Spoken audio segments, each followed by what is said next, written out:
Hi there, I'm Katie Cat, and this is our weekly AstroTarot for March 30th. We have a couple of big players on the table this week that are hinting to some shifts and some changes and some energetics in our life. And the key players that are showing up are the Death card and the Cosmos card. Now, the Death card is ruled by or governed by the planet of Mars. And the Cosmos card is governed by the planet of Saturn. And what's so interesting to me is that we are coming upon a conjunction between the planet of Saturn and Mars right after the beginning of April, actually on, I believe, the 10th of April. Yeah, the 10th of April, they'll be in an exact conjunction. And right around that time, we're also going to be having an eclipse. Now, if you've been watching the energies of the eclipse and listening to how people talk about the eclipse, they're usually like times of big endings and new beginnings or some kind of resolution around something. And that eclipse is going to be happening in the sign of Aries. Now, Aries is governed by Mars, and Mars and Saturn are the planets that are in conjunction. Now, when we consider these energetics of these two planets, they kind of have opposite energies. Saturn is all about responsibility and can be give a sense of limitation because it shows you where your responsibility needs to be and where you need to anchor in your life. Saturn is, what governs committed relationships. It's some kind of contractual thing. It's something that's, wants to be stable. Whereas Mars is an energy that's moving, it's shifting, it's engaging. So having these two planets come into conjunction is going to be bringing some kind of opposition of energetics that's going to cause some kind of resolution in our life, and could be a resetting of something that maybe we haven't been putting energy to, or that has been like creating some kind of limitation in our life, because Mars is going through that gateway of Saturn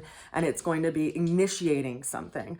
Now, to look at it on like a schematic or a diagram so you can get a sense of what I'm talking about, we have the planet of Mars over in Pisces at 5 degrees of Pisces right now. Saturn is at, I believe, 11 degrees of Pisces, could be 10 degrees.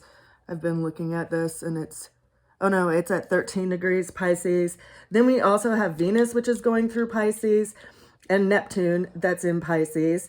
We have the sun currently in Aries. Chiron is at, the midpoint of Aries. It's been getting triggered by the eclipses because of the north node is also in Aries. The south node is in Libra, the opposite sign, because the north and south node are always in opposite signs. But it's getting triggered, which is why we're having this, the energy of the eclipse is talking about this sense of us reestablishing our sense of self, because the north node is in Aries, which governs our sense of self. And Chiron is also there. So there's some kind of healing that's being triggered by this eclipse.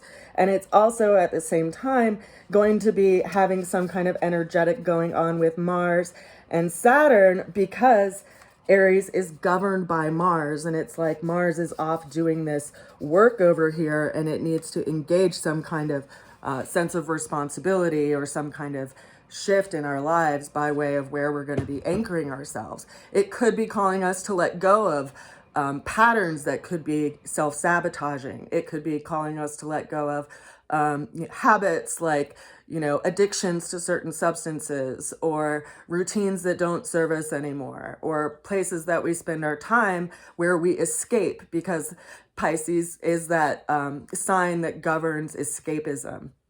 So, these energetics are something that we're all moving through in some kind of gateway of some sort, and consider that each of these sections, while Aries naturally rules the first house, depending on when you were born, Aries and Pisces can be in a different placement in your natal chart.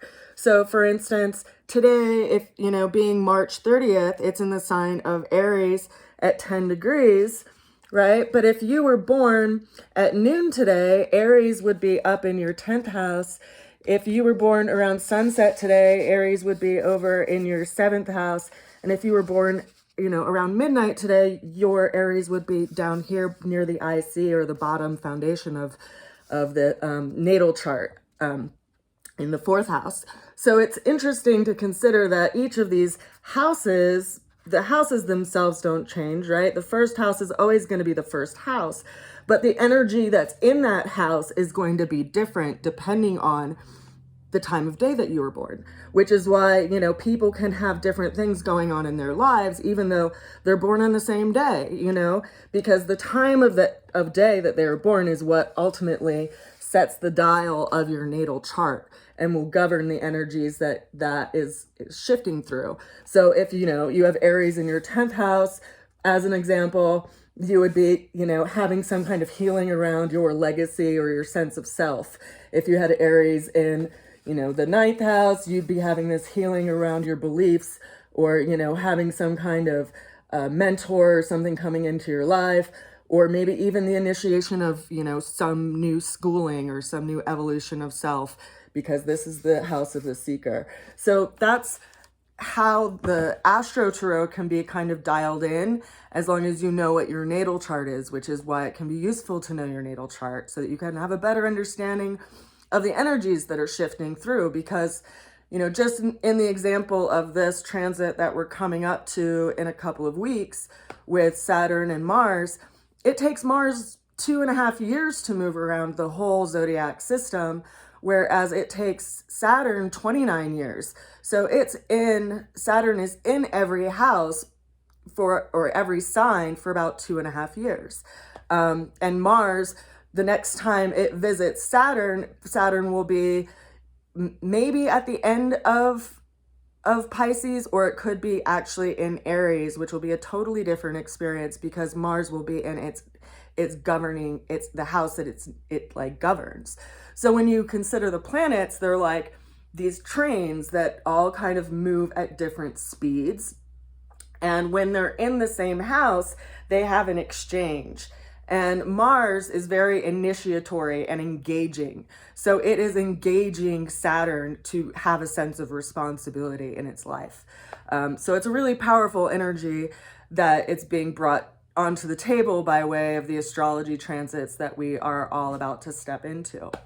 Now, the first card that shows up is the Seven of Swords. This was in our reading last time, and you can see someone walking away from something. And because it is in the suit of swords, it could be walking away from some way of seeing something, or walking away from, you know, a group of people that doesn't resonate with where you're going into in life, because they're walking away from this kind of encampment that is behind them.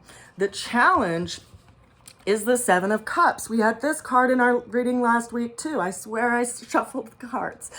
And this card is all about, you know, which cup in life are you going to drink from, and what emotional experiences to remember from that, and what are you going to choose to remember? And that's our challenge, because, you know, each of us carries around what we are concentrating on emotionally, and we have a tendency to focus on what hasn't worked, often more so than what we have enjoyed and what we're actually being called to.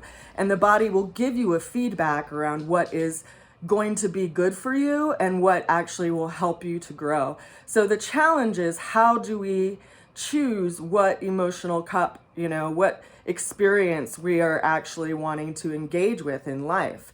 Now, the way through it showed up as the Knight of Wands, which is a very fiery energy, which is like the first kind of mention of Mars on the table, that engaging energy, that energy that tells you to act. It's time to act. And your body will let you know that. You have to be willing to listen to it, though. And considering, you know, the energetic of Mars is moving through this space of Pisces right now. If you have planets that are in the sign of Pisces, those are all getting hit by this energy and the energies that are currently in Pisces right now. This is Yoda. He's making his appearance. He's really upset that the curtain is shut, but it's too bright in here with it open right now. So there's that.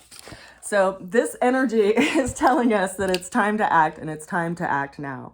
And what's interesting is that is followed by the Eight of Pentacles, which is telling us that whatever we are feeling called to put work into, we have to do that, because there are some big shifts and changes that are coming up if we put our discipline there, we put our time there, and we put our dedication there. But you have to keep working on it in order for it to grow into something. Now that was followed by the Death card that I mentioned before, which is referencing some kind of transformation and change. And I think it really is going to start to be engaged by this transit of Mars and Saturn, as well as, you know, the full moon that's going to be coming up in Scorpio in a few weeks, because this is, after all, the card of Scorpio. That energetic of what in your life has to be let go of in order for something else to have the energy that properly needs to be given to it. What kind of death are you experiencing in order to have some rebirth? So if there is something that brings about a change in your life, even if it is something that isn't something that you would want or wish for, it's important to consider that the universe has an odd deck of cards, and it will often bring change into our life so that we can really focus on what is going to bring growth into our life, what we need to put energy into. And so we have to be willing to put our focus on the right anchor so that we don't get swept away in the sense of loss. Now, that is followed by the Cosmos card, which is some kind of completion, some kind of responsibility, some kind of resolution, and from a dedicated effort, because it governs it's governed by the planet of Saturn, which is why I went off on my whole spiel about Saturn and Mars in the very beginning of this reading. Now, those two cards, I pulled a couple clarification cards, and the first one was the Ten of Wands, followed by the King of Pentacles. So, you know, we're carrying a lot, and we have to look at what's important for us to carry and what we're willing to let go of, because the crystallized, you know, energy of the wands is like a new beginning of sorts, but what beginning are you wanting to put your energy and effort to? Because he's likely carrying all these sticks to that place. And the King of Pentacles finally is re-anchoring in your beliefs, re-anchoring in that Taurian kind of energy, which also is referencing this shift and this really huge conjunction that's happening between Jupiter and Uranus over here in the sign of Taurus around the 18th, I believe, of April. So April is a really big time of change, especially in that time frame from like the 8th to the 18th. And we're going to see that, and we're going to see that reflected in all levels of our society, as well as, you know, in our life, and wherever, especially Taurus is in your chart. That big time of change is not going to happen, you know, again next year or the year after that, because next year the planet of Uranus and the planet of Jupiter are going to be in different places, because Jupiter only sits in every sign for about a year. It takes 12 years for Jupiter to go around the whole zodiac system. So the next time that they meet again will be in Gemini, not in Taurus. So it's interesting to see how things show up, and it may not even be Gemini that they come into conjunction again, because they might not even come into conjunction again.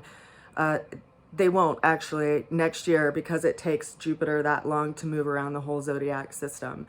And Uranus will be in the sign of Taurus for a couple of more years.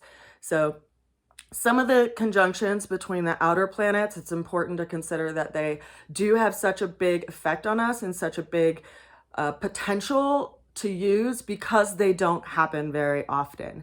And it can be really telling if you look historically, for instance, when the outer planets were in conjunction in certain signs, because the last time that Uranus and Jupiter were in conjunction in the sign of Taurus was, I believe, in 1941, which was quite a long time ago. And if you consider what was happening during those times, it might make you reflect on how it's similar to what is going on right now in the world. But with that said, I do believe it's important for us to all re-anchor in our beliefs, get closer to the earth, and really listen to the body and where we feel called to grow. I send you a lot of love. I know this has been a long one, but I hope you have a good weekend, and I will see you again soon. Bye for now.